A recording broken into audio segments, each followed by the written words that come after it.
j'enlève toutes les polémiques, parce que là, les politiciens qui, il y a quelques semaines, nous disaient il faut boycotter la Coupe du Monde, il faut pas regarder cette Coupe du Monde, ce qui se passe au Qatar, c'est inadmissible.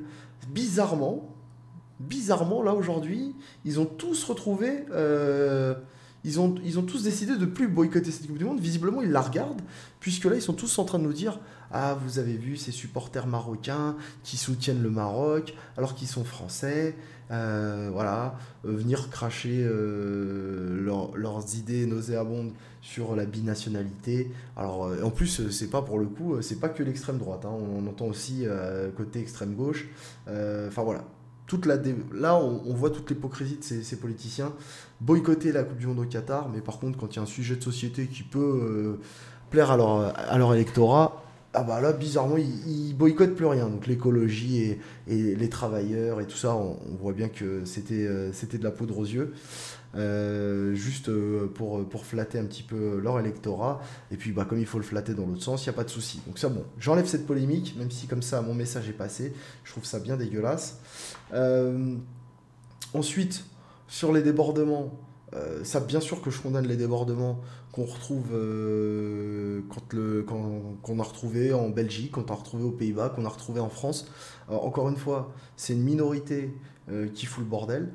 Par contre, il y a un vrai sujet derrière, parce que c'est vrai qu'il y a des nations qui gagnent en France avec des grosses communautés, et je ne vais pas parler que de la portugaise, mais c'est arrivé que les Italiens gagnent la Coupe du Monde ou l'Euro, on n'a pas tout ça, donc il y a certainement un vrai problème derrière. Mais ce problème, c'est un problème politique et pas un problème football.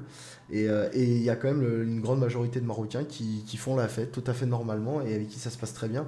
Et je pense qu'ils voilà, ils méritent, eux, ils méritent vraiment de faire la fête puisque leur équipe nationale, elle fait une Coupe du Monde incroyable. Elle est juste fantastique, leur Coupe du Monde. Ils ont éliminé l'Espagne, ils ont éliminé le Portugal, ils ont éliminé la Belgique. Ils n'ont pas perdu contre la Croatie.